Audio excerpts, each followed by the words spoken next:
your perception's your reality. Like if you think you can only make $20 an hour, you can only make $20 an hour. If you think that you can only make 1,000, then you can only make 1,000. But you know, if you open your perception up and you realize and you see other people crushing it, doing like 10,000, 20,000, people spending 50 grand in a day, then all you need to think is like, what do they know that I don't know? And how can I put myself in a position to get to where they are?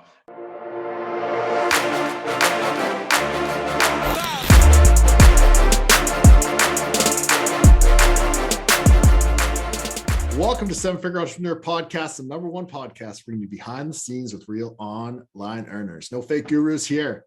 And today, again, we have the wonderful Chris Reeder. He brought so much knowledge to us last time about running ads on YouTube and kind of his whole setup. And he brought us that, what was it? The automated voices. That was huge. Robot voices. That was a killer. And now it's the standard on...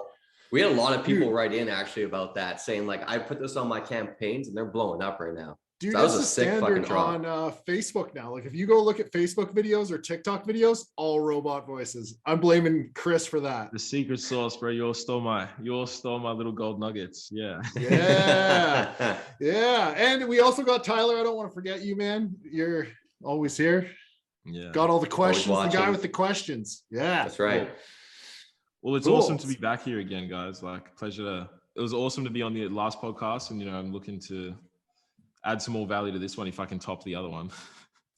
Yeah. So before we get into it, anybody who hasn't bought Chris's course and you want to be a pro at YouTube, we don't promote people's shit, but I have definitely heard that Chris's course is by far the best course out there. And I've heard it from affiliate managers that everyone who comes in off his course fucking does well. So that's huge. That's massive.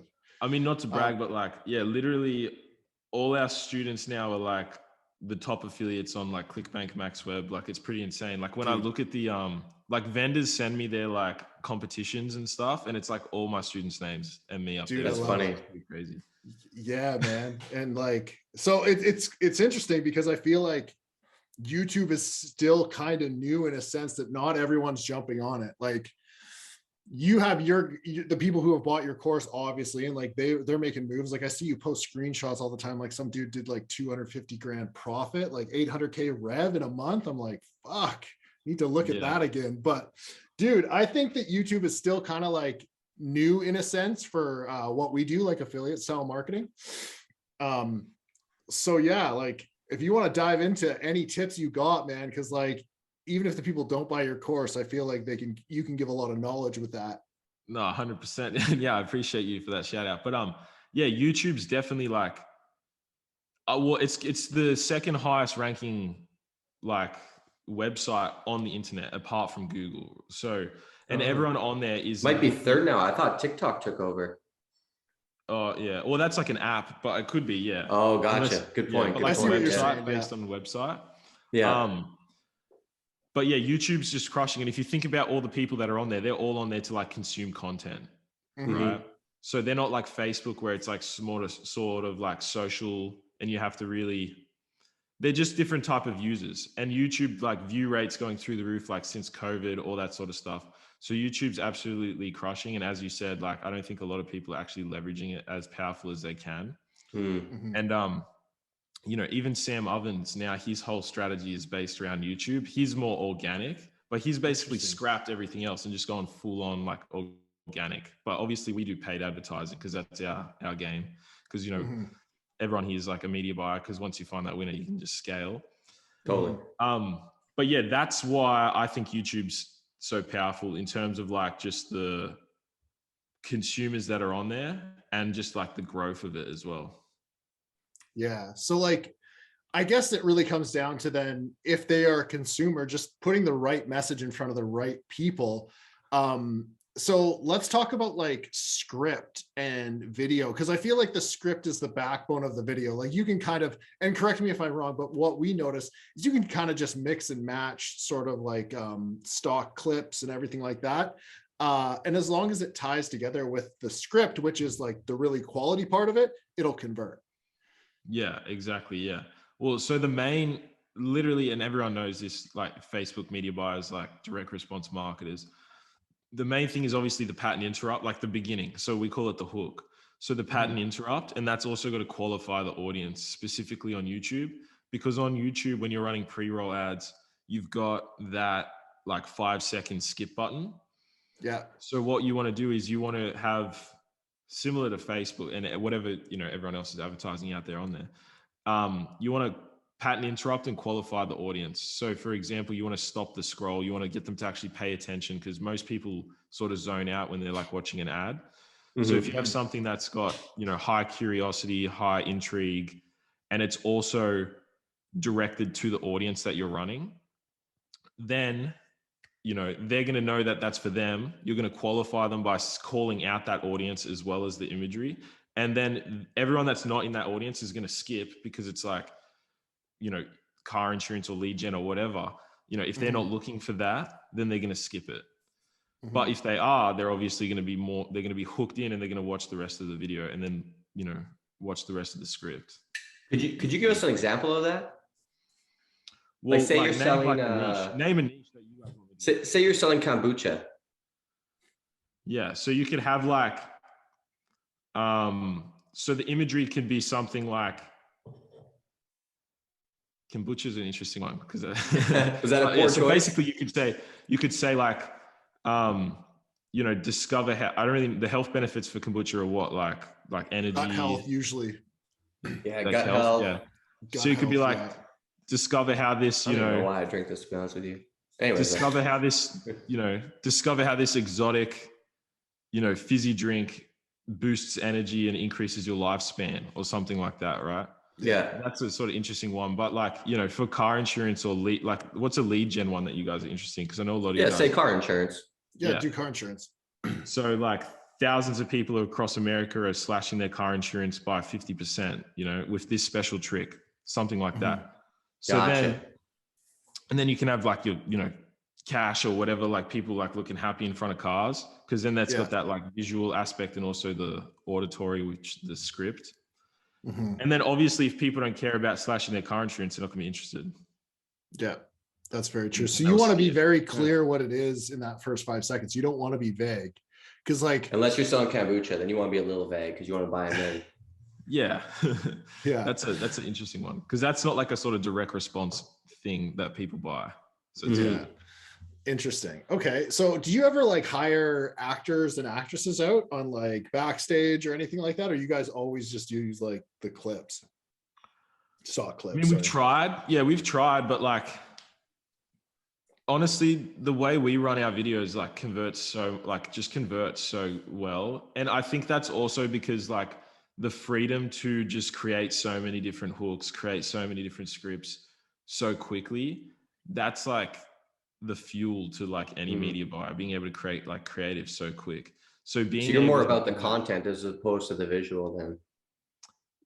Yeah. So like we've just found, you know, using just clips off like the internet or just stock footage or whatever is so much faster to just get content out there. And at the end of the day, like, as you said, Gabe, the script's really what's going to carry it. Yeah. But what I will mention is that like with YouTube, you need to be more like authoritative. So you need to speak in like third person rather than first person, because on Facebook, you've seen a lot now recently, people talk about like user generated content and stuff like really crushes. And that's what I notice on Facebook as well. It's all first person. So they empathize with that sort of customer. Yeah. But on YouTube, it's all like third person. So you're like, you have like that authority, and you're telling them what works, what doesn't work. You're telling them about their pain points. And so with that, we've noticed that male voices, male actors would work better, because I just guess subconsciously, you know, people have that like authority figure of like a male compared to a female. Yeah. Interesting. You know, it's actually interesting, man. I did a split test one time. I hired 3 actors for a Facebook ad for healthcare, actually.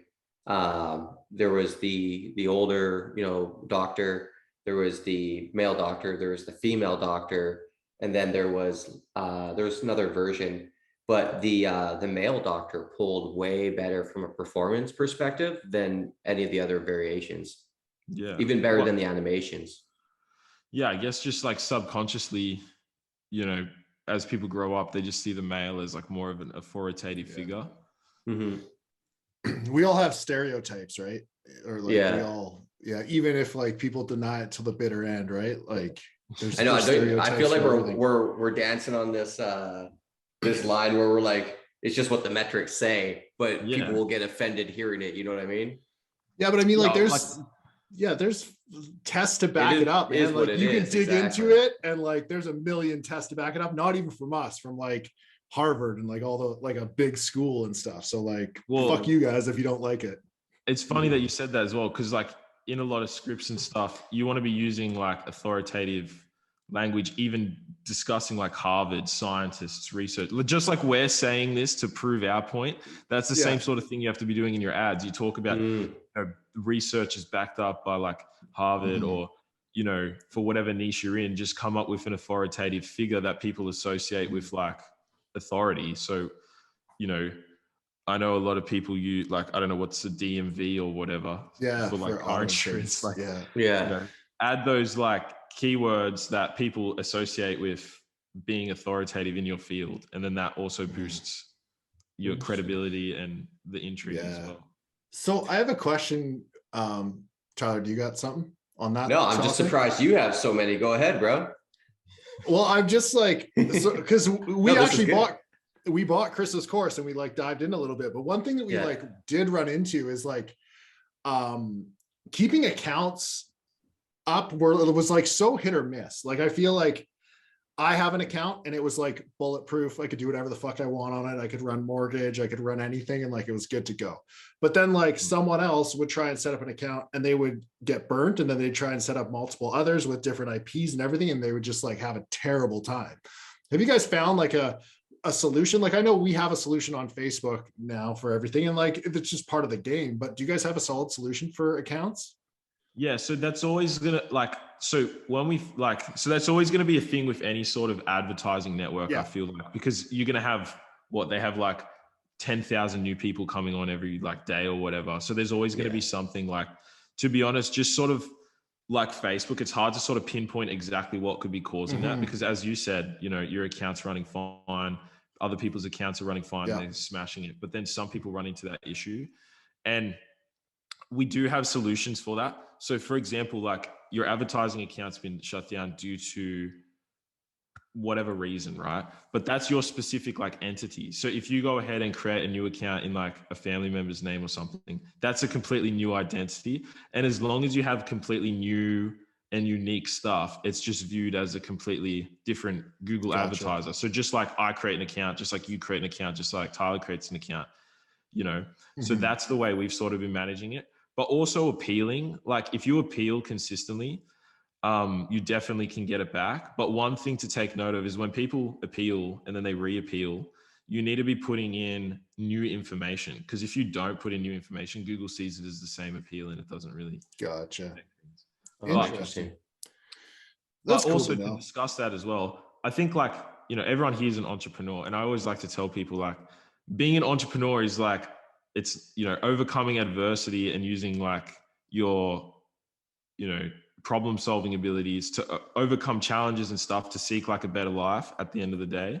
Totally. And so everyone that's run on Facebook, everyone that's probably listening to this call and it's had success has like pushed through adversity and like made it happen, you know? And especially if you have motivation and vision for what you can achieve, it's all just about, I just any problem I ever have in business or anything, I just reframe as like a road bump or like a small speed bump. Yeah. You know, I've noticed too, and I think I've talked about this before, but like the road bumps you have now, in a year from now, you'll look at them and being like, how was that even a problem? But then you'll have new road bumps. And each year I feel like you just get elevated to this new like level every time you like crush your old road bumps. And if anything, it builds that like level of confidence too. 100%. Like, as a teacher now, I see it all the time in students, like someone's like freaking out because they don't know how to make a landing page. And then I tell them, you know, once you understand how to make a landing page, it's going to be so easy and it's just going to be second nature. And then, you know, that's just such a small little aspect. And then they go and just smash that. They learn that and then they crush it. Yeah. We see in like in my course, the lead gen course, I get a lot of people that just like lose their accounts and just kind of like throw up their hands and just like, oh, it's over. This is shit. Like I need to go back to e-com or something. I'm like, first off, you can lose your accounts in e-com. People do it all the time, constantly. Totally. And it's just part of the game, man. Like if you can't like get over this like one tiny hump, then like you deserve to not really make money in this because that's just part of it. Yeah, just like it is what it is. Like it's part of the process that I've laid out, and like expect this to happen. Mm-hmm. Yeah. So with so Facebook, that's why we sort of moved off Facebook, because Facebook was getting pretty crazy, like as you guys know. But 100%. That's just because you run shady shit, bro.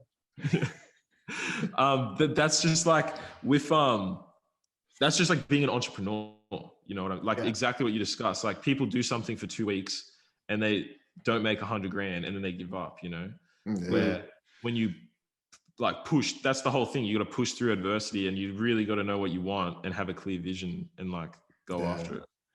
Maybe I'm slow, man, but I feel like it's taken me like years and years and years to like just like push past that next roadblock, you know, like there's always different roadblocks, right? But like when I look back at it, I was like, oh, ideally I could have pushed through all this shit in a fucking year, but it shit takes time. Yeah, it does. You know? Yeah. And it's that's a good point, man. Like, well, being an entrepreneur, it's all about the mind at the end of the day, like how you can think about your problems to like overcome them as quick as possible. I think it's interesting too. I was gonna say it's interesting.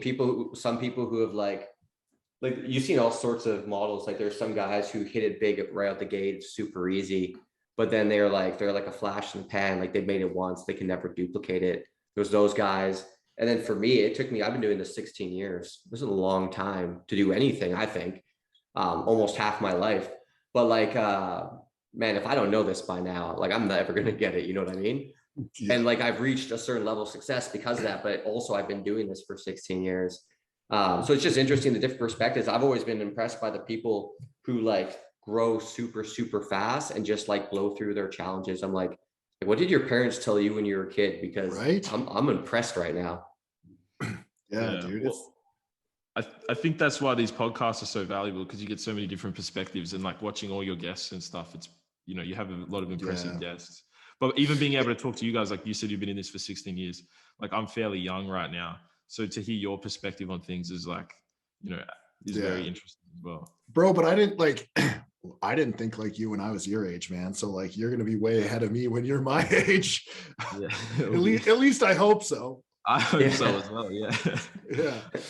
Yeah, it's interesting because like you kind of get to a point where like a problem isn't really a problem. It's just a situation where you have to find a different solution to, you know. It's like I feel like the word problem is amplified so much in people's lives, where it's just like a problem equals like hard roadblock, like I'm fucked. But really in reality, it's just like just doing it the way that I'm doing it now is not the correct way or the right way or whatever. And I can just skirt around that.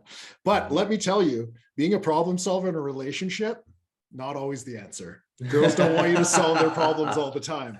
Oh, perfect. That happened. I can fix this. Yeah. Well, that's the balance between like emotion and logic. And especially since we're like media buyers, we're so analytical and logical that I guess, you know. Yeah. Just a little sidebar if anybody wanted some relationship. This is turning into a dating podcast here. Yeah. I am not. By the way, Chris is single. Yeah.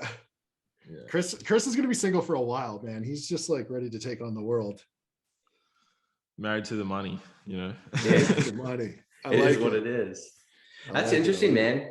No, it's interesting. Like I see a lot of like user generated content doing really well. So it's interesting how you take a lot of stock stuff. What is there certain parts of your script that you guys spend a lot of time? Like it seems like the hook, obviously, but is there any other parts of the script where you're like, man, if you break down a script, right? Like these 3 chunks are the game changer. What is that for you? Yeah, so definitely the very like the hook and the qualify the audience is 100% the most important, because that's the first touch point. And, you know, most people aren't going to watch your whole video, but they are going to watch that first, you know, section. So I typically like to front load most of my stuff, because if you think about it, most people are only going to watch like 30% of your video, then they're going to click or they're going to exit. Yeah. So visually, the opening scene can make a massive difference. So if you just split test different opening scenes, that can bump your ROI up like huge, right? So once you have a good script, then, you know, the authority. So basically you want to have like just the gist of it. We've got like a whole bunch of psychological, like 9 points, but just the main key things that you asked is, you know, the hook, qualify the audience. You want to say like what's in it for them. So you want to give them like value, because people aren't going to just watch if you just jump into all this sort of research and stuff. So you got the hook, what's in it for them. Then you want to establish authority, social proof, and then like a call to action. So they're pretty much the main things that and that's pretty much like most advertising, right? If you have that in there, like that's like old school direct response stuff. If you have that all in there, you've got them hooked, you've got them curious, then you sort of tell them what's in there what's in it for them.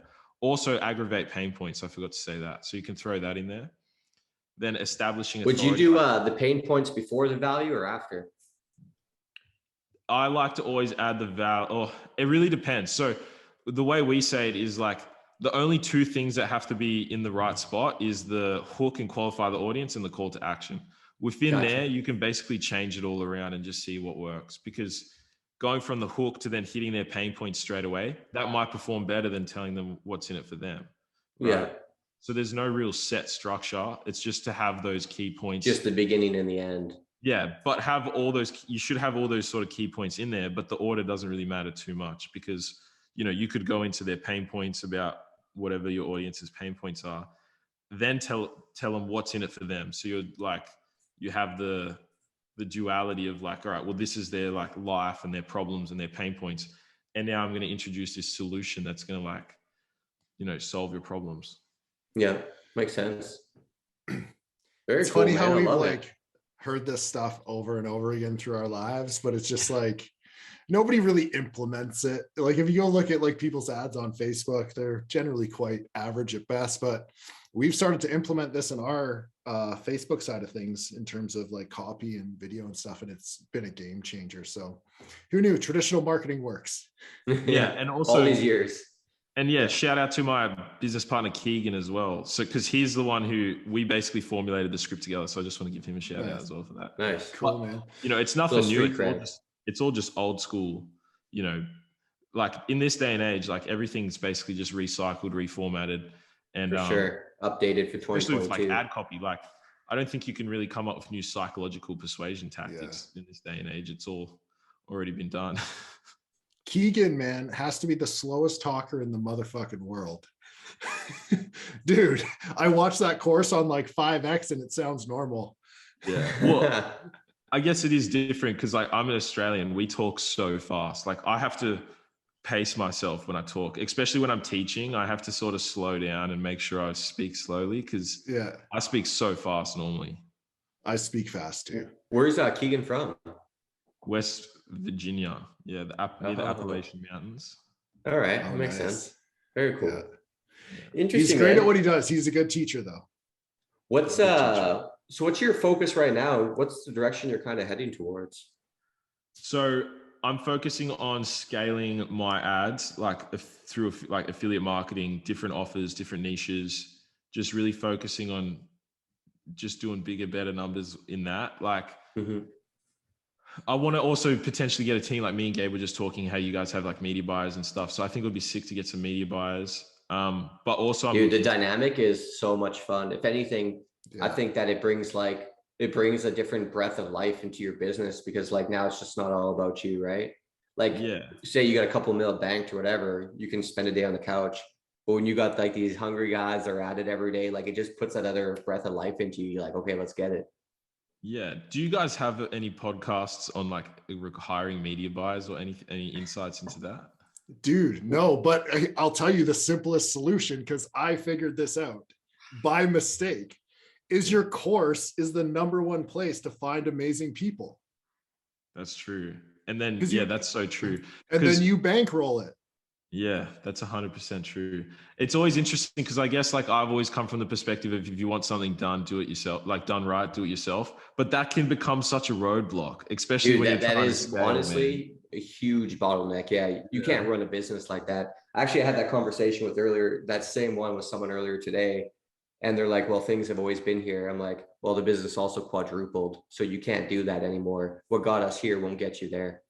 Yeah, exactly. And think about Chris, like if you only had like 2G in your bank account, right? And you're trying to make this work, and you'd be like, oh, I got working campaigns, but like I'm limited by my funding. Like, think about how much more stress-free you would be if someone's like, oh, I got your funding. You just do what you got to do, test the shit out of everything. Oh, yeah. Go hard and like have at her, and then we'll just like we'll take a cut of the rev. Oh, right? dude. Like it's never ending. And ending. there's so much more too, man. Like we have a proprietary tracking software, which with the Apple iOS changes, that's making a huge difference for us. As far as like scaling campaigns, like guys, when you got like $5,000 or whatever, 10 grand to your name, you might not feel good about spending 50 grand a day. Well, like when Gabe's there kicking you in the ass saying like, no, we're spending 50 grand tomorrow. Like you're going to make so much more, people are going to make so much more money working with you because you have the mindset, you have the working capital, you probably get faster payouts, you probably get higher payouts, maybe you get exclusive pages. Like there's so much value that you can bring to a new media buyer. Cause like when you're starting out, man, like it's probably the hardest time because your belief is low, your confidence is low, you're using the little money you have. So you can like really change guys' lives. Like one of our guys, I'm not going to mention, but I think he was working at a restaurant. And then what was he? Working at a restaurant, worked 2 months with us. The second month we pay him like, what was it, 35 grand or something?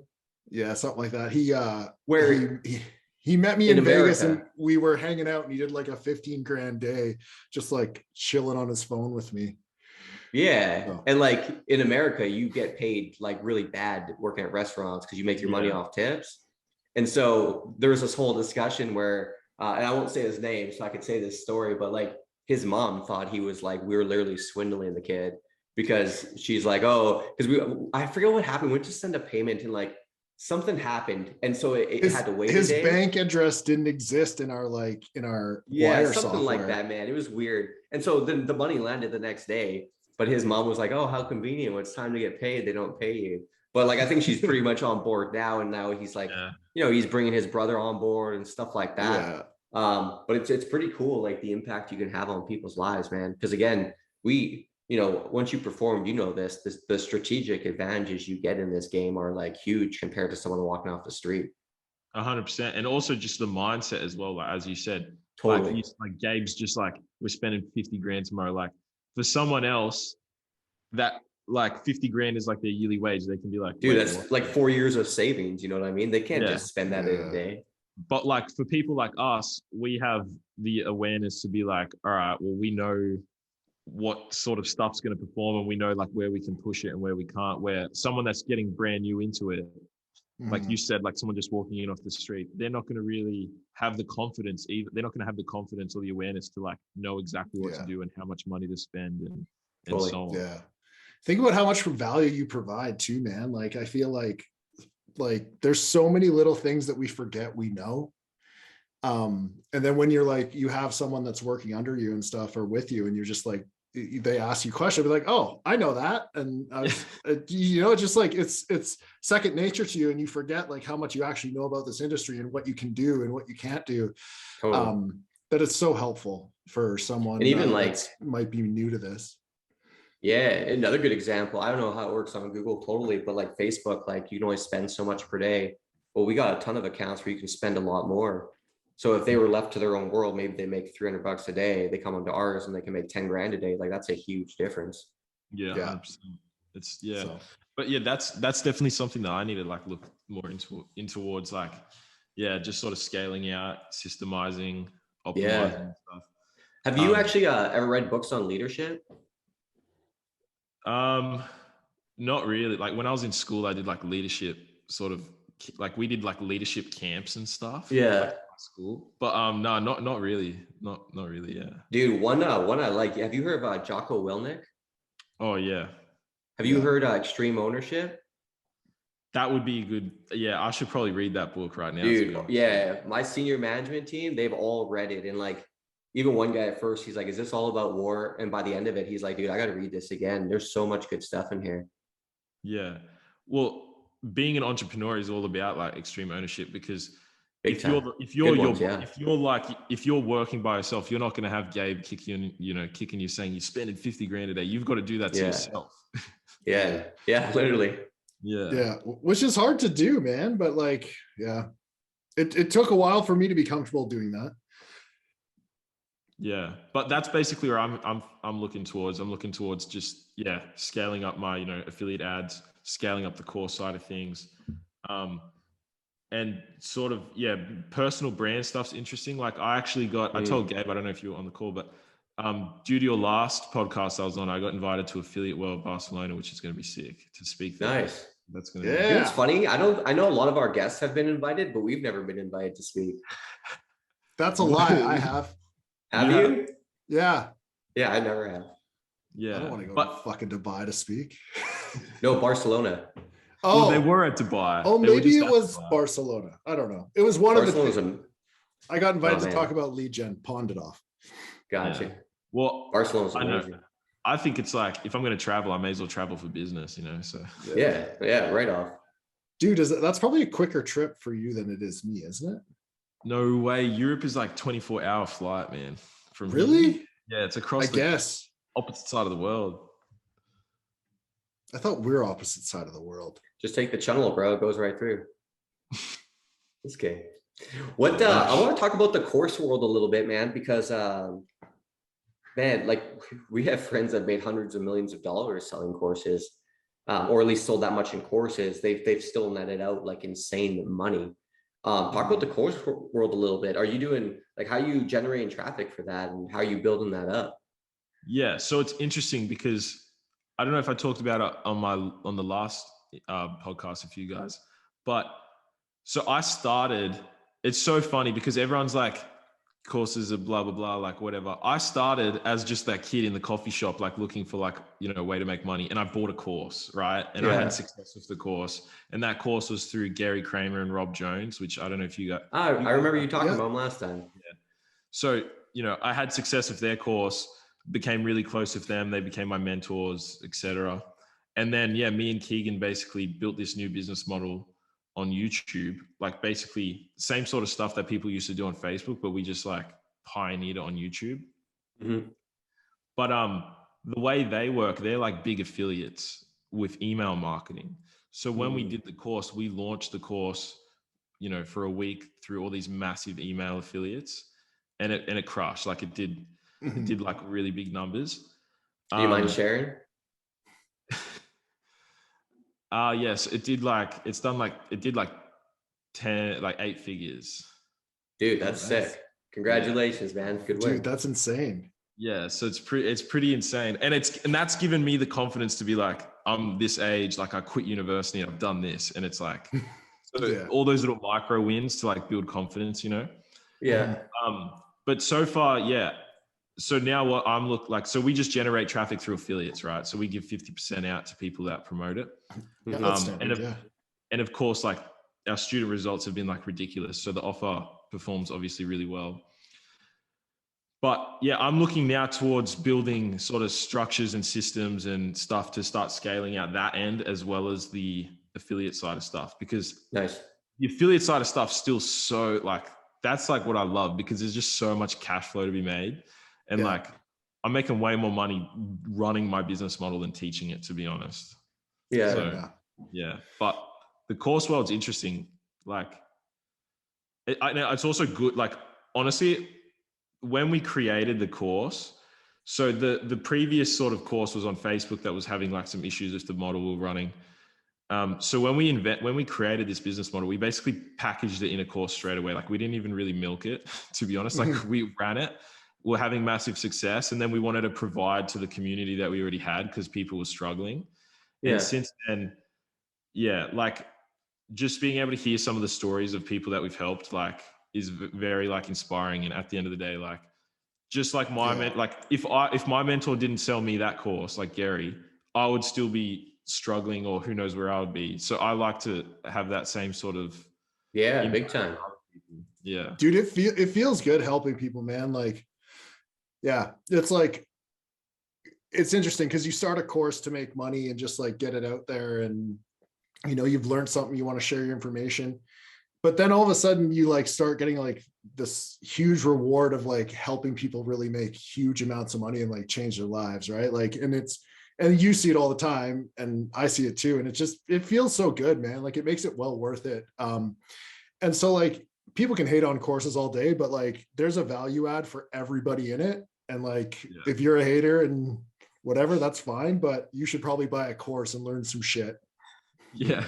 Well, but yeah, I mean, it's interesting stepping into like the guru space, because like I've never had my face sort of out there or anything. Yeah. Like I never really even used to go to networking events except for our own internal communities where I met Gabe. But like it's going to be cool to finally go, I guess, speak at like a big event where there's other people and network. Like that's going to be really fun. Dude, it's interesting to see the reaction like when you're done speaking too, man. Like people are just so hyped. Like I've only really done it once or twice, but like it's amazing, like the energy. Tyler, you've done it a few times, you know what I'm talking about. Yeah, it's fun, man. It is cool too, like seeing the impact. Some of the stuff that comes with it though is not always like the funnest. Definitely get some of those stage 5 clingers, you know. Oh yeah, the assholes. Love an asshole. Oh, my favorite people. I don't really get them experiences right now. I've not had too many bad experiences, but no, they'll come. We had a friend. Apparently, he did a lot of speaking events, and I guess one time the police showed up at his event. He's like, what's going on here? And they're like, someone's actually going to try to kidnap you today. They have like some sort of like sedative in a needle, and they were going to like prick him in the neck or whatever. And so after that, he had to travel with personal security. This is Anthony. He has this whole story. It's unreal, man. But yeah, there's definitely apparently the person's plan was to take him, put him in their basement, and like not let him out until he like taught them how to make money on the internet. I mean, it's not a bad plan. Yeah. Is that how you guys found your media buyers? Yeah. What do you they're currently in my basement right now. I haven't fed them for a week. Got to keep them hungry, Yeah. That's right. But that's cool. It's been good, like a lot of new opportunities and experiences and stuff. And I mean, just got to I got to read that book. That's going to be a good book to read. Let me know what you think after you read it, man. For sure. Yeah. What have you looked at applying what you do to any offline businesses? Like physical sort of stuff, or? Yeah. Well, not really, to be honest. Like, see, on our last call, did I mention about like the farm sort of stuff? Yeah, I remember that. Yeah. So I own cows now. I bought cows, right? Nice. So I'm a cow owner on land. Congratulations. But, I mean, that's just some sort of like off sort of thing, like long term. Like you're not gonna. It's like a real NFT, right? Because it's like a It's like a hobby job. Yeah, and I mean, they have airdrops when they give birth and stuff. You sell them, but anyway. Yeah. That's not going to cash flow anywhere near as much as like what we do, because at the end of the day, business is about getting reach and like selling stuff. Yeah, and volume systems. Yeah, paid advertising is all about just getting mass reach and getting your offer out there. But I mean, I guess you could use the sort of script tactics to promote your business. I think you mentioned you're in like chiropractic and stuff. Healthcare, yeah. So potentially, like if you're doing social media marketing stuff for like real companies, I guess it could work. But I've not dabbled in that. Gotcha. Yeah, I think it's so funny, man. Like when like in the medical space specifically, like you take our tactics and you have to like mod them up a little bit because like there's just a lot of like legal stuff around healthcare. But after that, man, it's crazy what you can do because you really have no competition. Like most doctors advertise the same way. So if you're just even a little bit different, you stand out. You know what I mean? Yeah. Well, I feel like the same sort of qualify your like direct response stuff, like qualify it's all identical. Call it out like, hey, are you from, Tampa Bay and, struggle with back problems? Like, boom, you have like your audience that wants to go get like chiropractic adjustment or something. Yeah, totally. All the same like laws and rules still apply. Yeah. I feel like there's so many businesses that you could just like get involved with and just make hand over fist money that just haven't had our sort of like affiliate sort of advertiser touch on it. Yeah.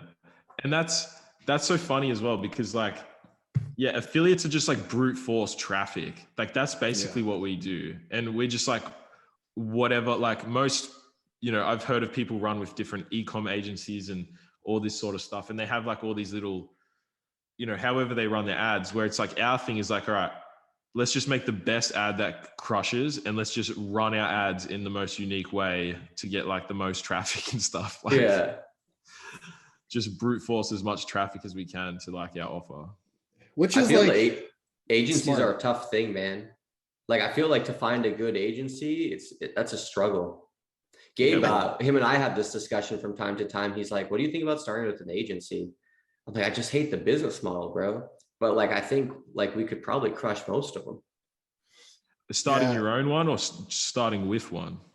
So our own. We use some now, but like for different capacities. And usually we provide like creative and stuff.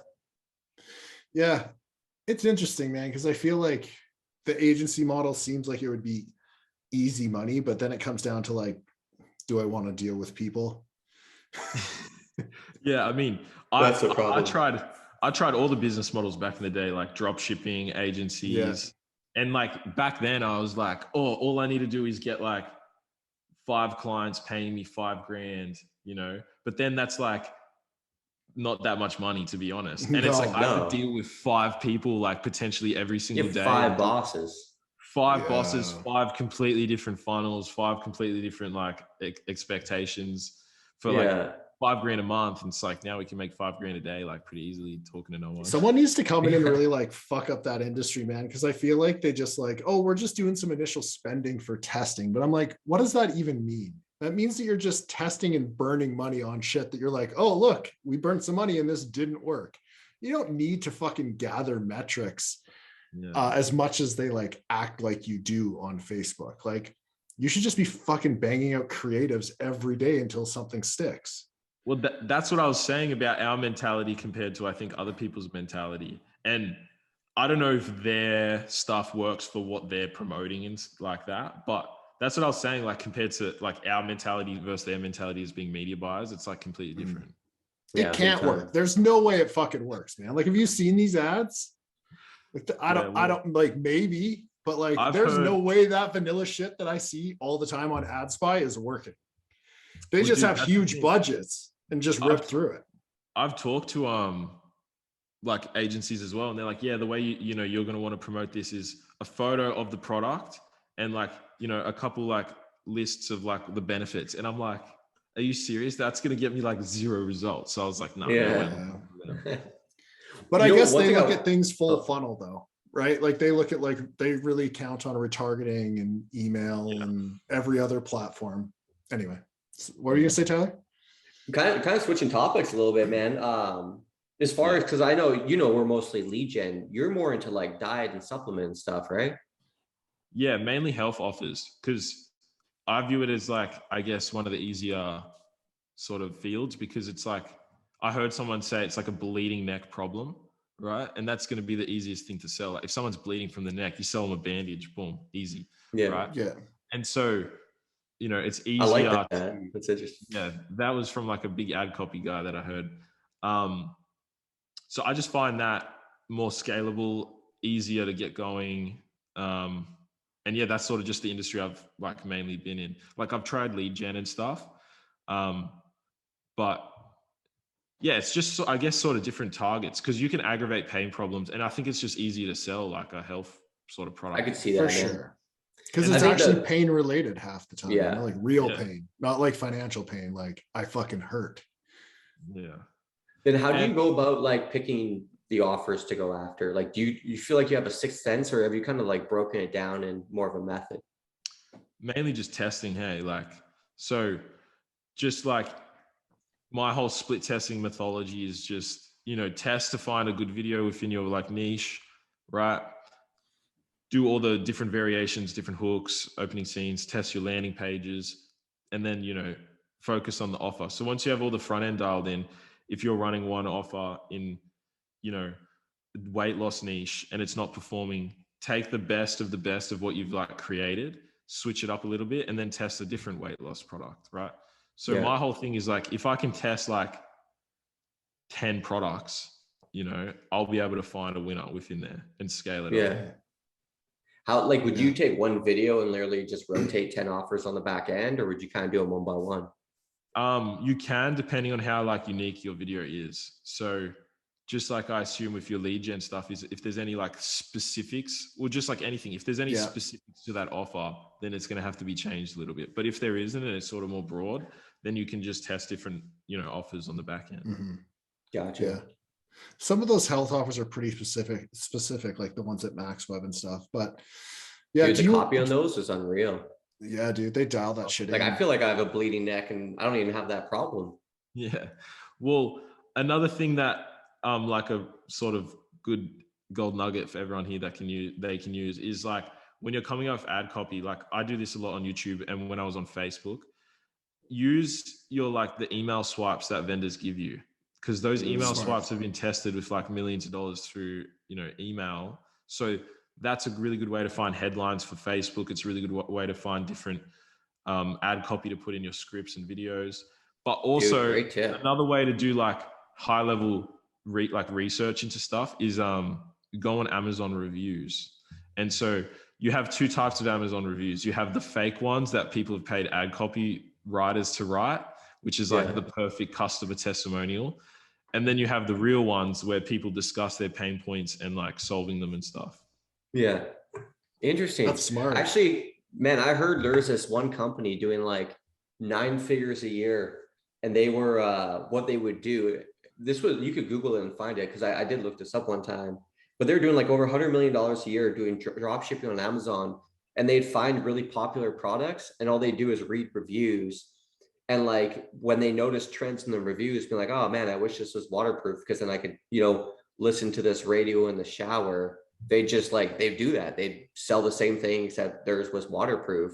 And they were literally doing like 9 figures a year. And their whole strategy was just Amazon review pain points and making products for that. Give the people what they want. Literally. It's so funny. Like in, when I actually did my marketing degree, they call like, that's like a extreme focus group, right? Because back in the day they would get like, that's a good point, man. They would like get like, 10 different people, like for whatever the offer, like moms, stay-at-home dads, whatever. And then they're like, what do you think of this product? How could it be better? And then they would use that as like research. But that's obviously so old school compared to what you just said, reading customer reviews like on mass products on Amazon. Dude, I didn't even think of that. That literally is like a focus group, except I'd say it's even more beneficial because these are people who've actually bought it. Like a focus group is just an opinion from a demographic. And I think there's like a difference between, actually I heard, Gary Halbert? No, I don't. I feel like I dude, should know his if you name. Google, he's like one of the best copywriters that ever lived. Yeah. And man, you got to read his story. I don't want to, I know we don't have too much time left, but anyways, apparently what he would do is he'd make a script and then he'd go to a bar, and like there's all these outdoor bars in Florida. And if he's, strike up a conversation with someone and be like, hey, do you mind if I read you this? And so he'd read through it. If they're like, oh, that's cool, like I would probably buy that. Then he's like, my script's garbage. He's like, but if someone said, hey man, like, where can I buy that? He's like, I knew I had a good script. And apparently that's how he would do it though.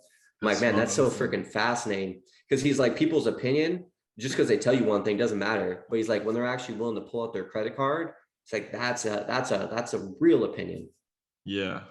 That's really smart. And I guess today, we get that just by running ads and getting conversions. Right? Yeah. Because it's just like, when you're looking at stats and stuff, at the end of the day, ROI is king. So it's like, if you test enough stuff and find that ROI, then that's like what's performing.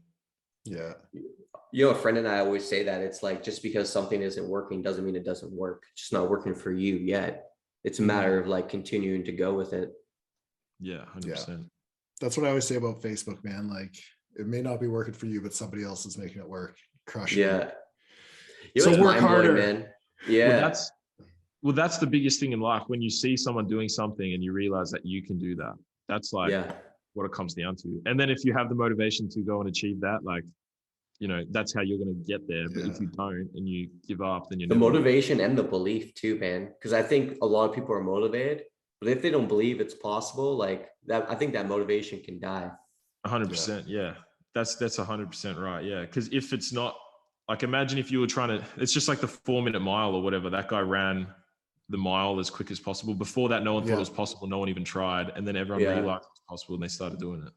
Yeah. Yeah. It's so funny, man. Yeah. I So love it just it. makes me think, like, what other things in this world are we being limited to that haven't been broken yet?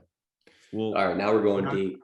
How can we They do must have done mushrooms before this. We've got to do $1 million days, guys. How can we do it? Dude, guys, do it, man. People the info product guys, they do it in hours. Ecom? No, info product. Like courses and stuff. Yeah, they'll do $1 million hours. Like it'll be off launches and stuff, but like, well, yeah, it's insane. Yeah, we basically did that as well. But how can we do it consistently? That's the key, right? Just you just need 1 million people on your page every day. How can we get that? More ads. That's easy. Like in terms of like the world, man. Yeah. You gotta make your course in different languages. There you go. Imagine. Is there YouTube in India? I don't know.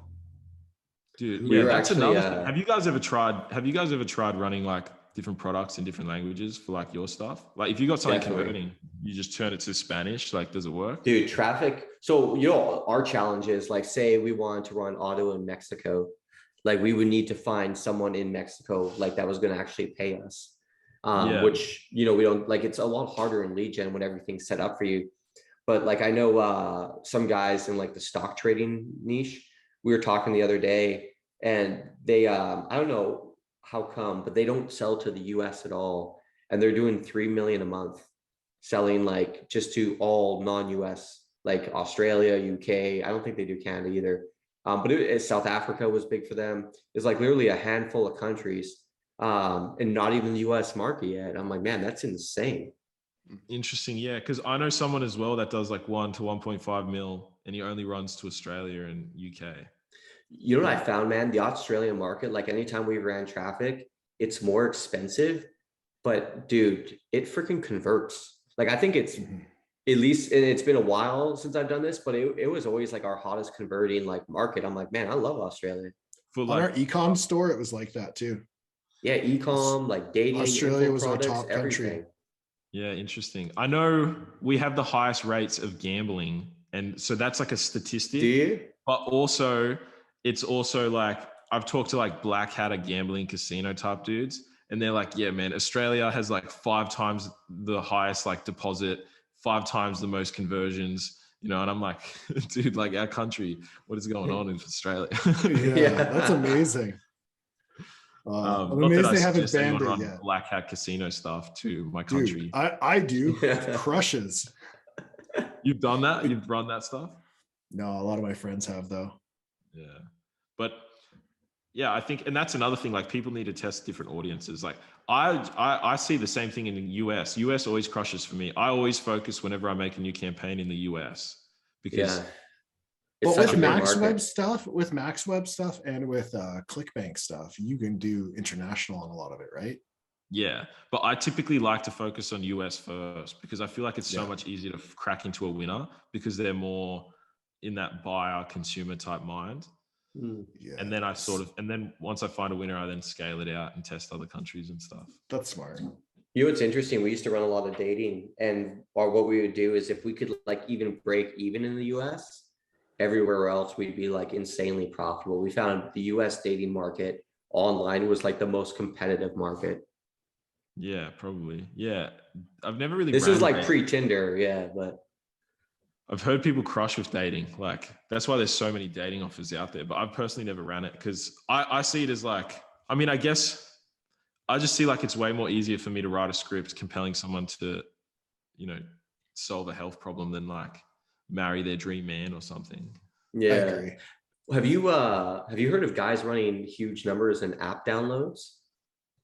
On YouTube or? Just like on TikTok, just in general. I heard of people doing massive, insane, like $500,000 days running app downloads. Dude, I just heard this too from Not You. Yeah. Is that like an affiliate thing or is it like their own? Dude, app? I don't even know where app downloads are. It's an affiliate thing. It's got to be. Is it? But I also heard in like weird countries too, like not even the US. Interesting. Yeah, I always see that because I always see those ads on my Instagram, man. Like random, and they're always like the same sort of format, but they'll just switch something up. Like it's the exact same app, but it's like instead of like a ball, it's like, you know, Flappy Bird or the bird or the ball or these dudes that run through things and multipliers, they're little men that are fighting. I see all this stuff all the time. It's like all my ads. So obviously people are crushing with that. Yeah, they must be. Interesting. My buddy has his own like app game that he made, and like he didn't know shit about Facebook, and I taught him, and like no offense, but like he's probably not the best Facebook marketer out there, but he was still managing to pull like 35 grand a month from it. So I mean, there's got to be something there, and I would imagine the traffic is cheap as fuck. Well, yeah, so like for advertising on the app, yeah, maybe that's something. Yeah, no, he was advertising straight on Facebook. Yeah, but how is he monetizing? Because the apps have ads within them. Yeah, is that how he was monetizing? Yeah, I think so. Yeah, interesting. Like upgrades and stuff, right? Like new guns. Dude, there's too many ways. There's too many ways. Right? That's the thing. There's so many ways to make money out there. Like literally so many. And we could just brainstorm on here for hours and come up with like 10 different ways to make money, like app development, app agency, all this sort of ways. I like came to the realization that like, and I came to it a while ago, but like I had it again the other day that like, if you're broke, it's your fault. There's a million fucking things you can do. There's no lack of opportunity. And there's no lack of people that are, there's no lack of opportunity. There's no lack of like, I want to say opportunity again, but like people are willing to help you. Like I've spent hours with people before just helping them with different aspects of their business. Like I can't do it for everyone, obviously. And I've definitely turned a lot of people down, but there's also millions of people like us who would like randomly help random people. You know what I mean? Because it's like one of those things that gets passed along, but there's like no lack of opportunity at all. It's so funny, man. Like I've talked to people, you get to a capacity, like I think we all have like almost this thermometer of like how much money you can make in a day or whatever, right? And like every time you hear someone taking to another level, just like for me, like I was talking to one guy and he's like, oh yeah, man, I've had $1 million days like selling or trading crypto. I'm like, what? Are you kidding me, bro? Like literally in your pajamas. He's like, yes, trading crypto. He's like, I've also lost $1 million in a day. So he's like, there's two sides to it, but he's like, overall, I'm extremely up. And so it's like, holy cow, okay, cool. $1 million days, like people obviously do it. And then you hear about like an extreme example where Elon Musk cuts a deal with Hertz and all of a sudden his net worth goes up 10 billion in a day. It's like, there's no real limit. Like if you think making $1,000 a day is hard, like you are really selling yourself short. When there's a guy like Musk who will, make, mind you, that's net worth, but still like the scale of money is out there. There's no lack of it.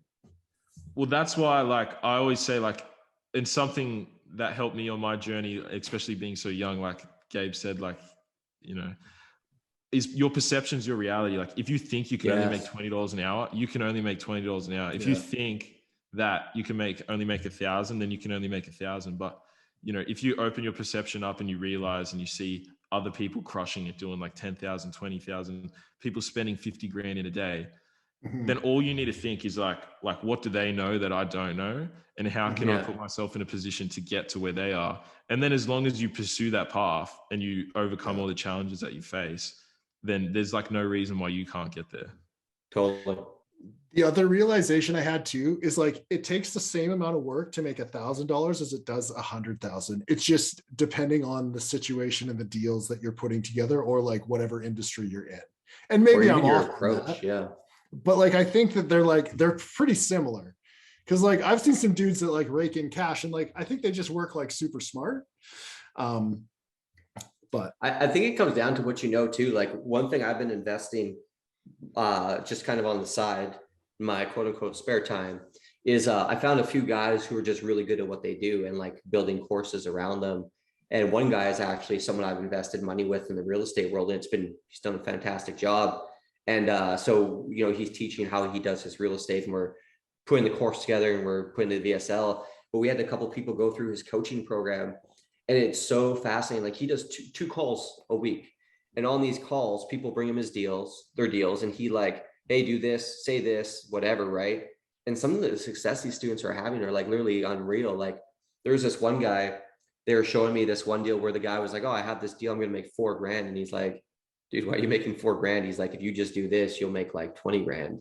And sure enough, he did it. So it was interesting to see, man, just like sometimes those little tidbits of knowledge, that's all you need to like, you know, increase your income 4x. It was always there. You just didn't know how. Yeah. That's something that I really, when I was like just before creating the course and diving into YouTube and stuff, I was always like, I had this one realization where you could have so many resources disposable to you. You could have so many opportunities, but you just don't have the awareness yet to spot them. And that was like the biggest thing that like, you know, that I always sort of pay attention to now, because there was this massive opportunity there that was sitting there for ages and I didn't realize it and then when it clicked, I was like, how did I not realize this for that long? You know? Yeah. Which was like, you know, jumping on YouTube and running ads on YouTube. It's like, that was always there, but I just did not have the awareness or the knowledge. And then also, as you said, you know, like you guys and just like me, like I can add a small piece of value to me that's like, I'm already using it in my business, and etc. And then someone else takes that piece of value and then it can like, you know, double their income or whatever, just because. And that's why seeking out advice and information from people is so important. Dude, yeah, massive. Honestly, ask as spend many your time. questions as you can. I've always been a big proponent. Like we have a rule in my company that if you go to an event and like you don't get anything from it, like that's completely on you, because like the opportunities are there. The people who do what we do are there, and they're centralized for a short period of time. So if you walk away with nothing, like there's no one to point fingers at. You just didn't do anything. Yeah, 100%. And a lot of these events, like I don't know how the last time I even paid for a conference ticket, because I don't really care about walking the floor and looking at the vendor booths. I more care about like the people I meet along the way. Like even the last one, we literally had probably 4 introductions to like direct lead buyers, which is the direction we're going now with a lot of stuff, just from, you know, one relationship. So it's like, it's amazing what's possible. And those opportunities were always there. We just need some sort of bridge. Yeah, 100%. Yeah. Yeah, dude. Yeah, no, it's been good. I like, just looked at the time. We've been cranking here. Yeah, well, I mean, we were in flow. We're talking about a lot of stuff, but I hope I added we talked about a lot of off topic stuff, but I think these conversations at the end of the day are super valuable for people, just to hear how like people like us just discuss and come up with different ideas. And but I think also, man, like stuff like this is very beneficial. Like, because you were already on here as the YouTube guy and you added some more value in that, but like also like just as a person, like I feel like people should follow you because you drop lots of good stuff on your fucking IG and your course and stuff. So I feel like having these real conversations lets people know who you truly are and stuff. And people like these conversations more so than the tactical stuff sometimes. We actually do. You know, the thing is, man, all the tactical information, like you can YouTube almost anything, Google almost anything, and it's there, or you can buy a course, but none of that means shit unless you have your like mindset. And I think that's something we spent a lot of time working today, or talking about at least. And like, you know, Gabe and I, like, you know, before we were on this, you know, we have a health coach that we both work with. He had like a hypnotist the other night. And then Gabe was looking at a performance coach. Like we're always trying to boost our mental game, man, because like the mental game manifests itself in the physical world, but it's all got to start in your head, because if you don't believe it, like you're just not even going to like, you know, start the race. You're just going to sit where you are.